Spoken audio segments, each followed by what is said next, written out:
విశాఖ పారిశ్రామిక కాలుష్యంపై ప్రభుత్వం తీసుకుంటున్న చర్యల గురించి Janasena party Visakha south MLA Vamsikrishna Yadav అడిగిన ప్రశ్నకు అసెంబ్లీలో సమాధానం ఇచ్చిన ఉప ముఖ్యమంత్రి శాఖ మంత్రి పవన్ కళ్యాణ్. ఫస్ట్ క్వశ్చన్ 5-6 మంత్రి గారు పవన్ కళ్యాణ్ గారు వచ్చిన ప్రశ్న ఇది వంశీకృష్ణ శ్రీనివాస్ యాదవ్ గారు అడిగింది. రెండు ప్రశ్నలు అధ్యక్ష. ఇది ఒకటి, విశాఖపట్నంలో కాలుష్య నివారణకు ప్రభుత్వం తీసుకుంటున్న చర్యలు. రెండవది, అందుకు సంబంధించిన వివరాలు ఏంటంటే, విశాఖపట్నం ఆంధ్రప్రదేశ్ ఈశాన్య తీరంలో యారాడు కొండలు, సింహాచలం కొండలు, మరియు కైలాసగిరి కొండల మధ్యలో ఉంది. దాని స్థలాకృతి లక్షణం కారణంగా దీన్ని తరచుగా బౌల్ ఏరియా అని పిలుస్తారు. ఈ కొండల కారణంగా శీతాకాలంలో ఉష్ణోగ్రతలు తక్కువగా ఉండటం వల్ల పరిశ్రమల నుండి ఉత్పన్నమయ్యే వాయు కాలుష్య కారకాలు వాతావరణంలో వ్యాపించకుండా భూమి ఉపరితలం మీదనే ఉండిపోతున్నాయి. గత కొన్ని దశాబ్దాలుగా విశాఖపట్నం గణనీయమైన పారిశ్రామిక అభివృద్ధిని చవిచూస్తుంది. ఇది పర్యావరణ మరియు కాలుష్య సమస్యలకు దారితీస్తుంది. ఈ నగరంలో ప్రధానంగా వాయు కాలుష్యం ఎక్కువగా ఉంది అధ్యక్ష. 1960 నుండి విశాఖపట్నం పోర్ట్ అథారిటీ, HPCL మొదలైన బహుళ రంగ పరిశ్రమల స్థాపన మరియు వృద్ధి ఈ నగరాన్ని భారతదేశ పారిశ్రామిక పట్టణంలో ఒక ప్రధాన పారిశ్రామిక కేంద్రంగా చేసింది. పారిశ్రామిక వృద్ధి ఫలితంగా చుట్టుపక్కల వాతావరణంలో ధూళి కణాలు, సల్ఫర్ డయాక్సైడ్, నైట్రోజన్ డయాక్సైడ్ ఉద్గారాలు మరియు ఇతర కాలుష్య కారకాల సాంద్రత పెరిగింది. పరిశ్రమలు, ఇతర రంగాల నుంచి వెలువడే కాలుష్యాన్ని నియంత్రించేందుకు ఆంధ్రప్రదేశ్ కాలుష్య నియంత్రణ మండలి అనేక కార్యక్రమాలు, సమర్థవంతమైన చర్యలు చేపట్టి ఎప్పటికప్పుడు కార్యాచరణ ప్రణాళికలను రూపొందిస్తున్నది. ఏపీపీసీబీ యొక్క చొరవ నగరాన్ని సల్ఫర్ డయాక్సైడ్ మరియు నైట్రోజన్ డయాక్సైడ్ కాలుష్యం నుండి విముక్తి చేసింది. అయినప్పటికీ ధూళి కణాల కాలుష్యం ఒక సమస్యగానే మిగిలిపోయింది.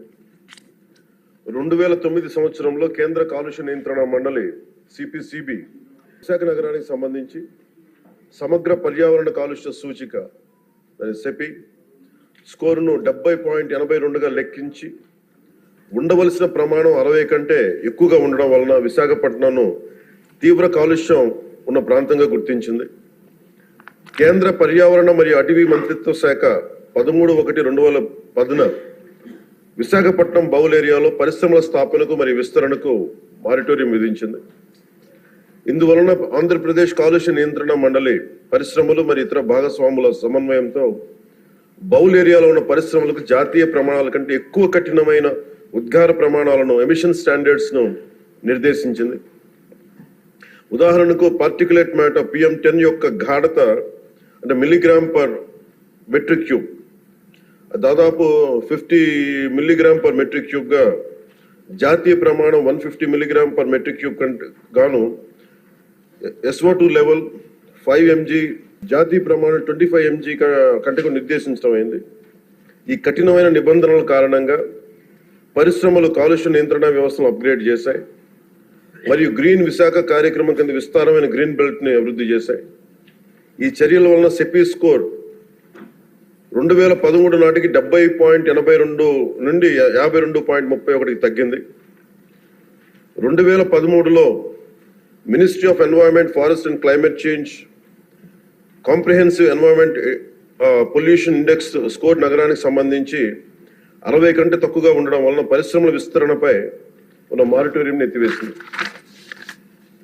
కాలుష్యాన్ని నియంత్రించడంలో గణనీయమైన విజయం సాధించినప్పటికీ విశాఖపట్నంలో పరిశ్రమల విస్తరణ కార్యక్రమాల వలన మరియు సంబంధించిన ధూళితో కూడిన సరుకు రవాణా, కార్గో రవాణా మొదలైన తదనంతర కార్యకలాపాలు వాయు కాలుష్యం పెరగడానికి కారణమైనాయి. నగరంలో పార్టికులేట్ మ్యాటర్ అంటే ముఖ్యంగా కణ కాలుష్యం, దుమ్ము, ధూళి, మసి, పొగ ఈ లెవెల్స్ జాతీయ ప్రమాణాలు 60 మిల్లీగ్రాములు మించినందున వాయు నాణ్యత మెరుగుదల అవసరమని ఆంధ్రప్రదేశ్లోని మరో 12 నగరాలతో పాటు విశాఖపట్నంను నాన్ అటైన్మెంట్ సిటీలుగా CPCB గుర్తించింది. CPCB, GVMC, జిల్లా పరిపాలన, రవాణా శాఖ, పరిశ్రమలు, పౌర సరఫరాల శాఖ వంటి సంబంధిత భాగస్వామ్య శాఖల సమన్వయంతో APPCB national clean air programme కింద నగరంలో వాయు కాలుష్య స్థాయిలను తగ్గించడానికి కార్యాచరణ ప్రణాళికను రూపొందించింది.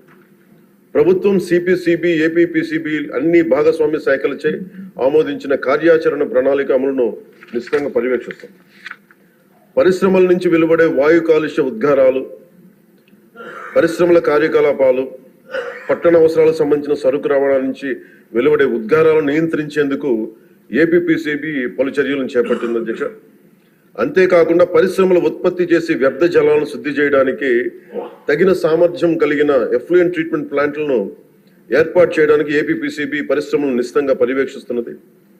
విశాఖపట్నం నగరంలో ఉత్పత్తి అయ్యే మురుగునీటిని జీవీఎంసీ నిర్మించిన 5 మేజర్ సువేజ్ ట్రీట్మెంట్ ప్లాంట్స్ ని 13 మినీ ఎస్టీపీలను మళ్లించడంతో పాటు నిర్దేశిత ప్రమాణాలకు అనుగుణంగా ఎస్టీపీ అవుట్లెట్ వద్ద కాలుష్య స్థాయిని పర్యవేక్షించడం ద్వారా నీటి కాలుష్యానికి అవకాశం లేకుండా వీలు కల్పిస్తూ ఉంది. జీవీఎంసీలో ఉత్పత్తి అయ్యే మున్సిపల్ ఘన వ్యర్థాలను వేస్ట్ ఎనర్జీ ప్లాంట్ శుద్ధి చేసి 15 మెగావాట్ల విద్యుత్తును ఉత్పత్తి చేస్తున్నారు అధ్యక్ష. దీనిని కాపులుప్పాడలో జిందాల్ అర్బన్ వేస్ట్ మేనేజ్మెంట్ ఏర్పాటు చేసింది. ఇది బహిరంగ ఘన వ్యర్థాల దహనం మరియు మున్సిపల్ సాలిడ్ వేస్ట్ డిస్పోజల్ సమస్యను తొలగించింది. విశాఖపట్నం నగరంలో కాలుష్య స్థాయిలను తగ్గించడానికి మరిన్న నివారణ చర్యలు చేపట్టడానికి, కాలుష్య మూలాలు మరియు సంబంధిత కాలుష్య కారకాలను సవివరంగా గుర్తించడానికి ఒక సోర్స్ అపాయింట్మెంట్ స్టడీని విశాఖపట్నంలో ఆంధ్ర విశ్వవిద్యాలయానికి అప్పగించడం అయింది. ఏపీపీసీబీ ఎప్పటికప్పుడు పరిశ్రమలను పర్యవేక్షిస్తూ వాయు కాలుష్య నియంత్రణ వ్యవస్థలను, వ్యర్థాలను, శుద్ధి వ్యవస్థలను అప్గ్రేడ్ చేసి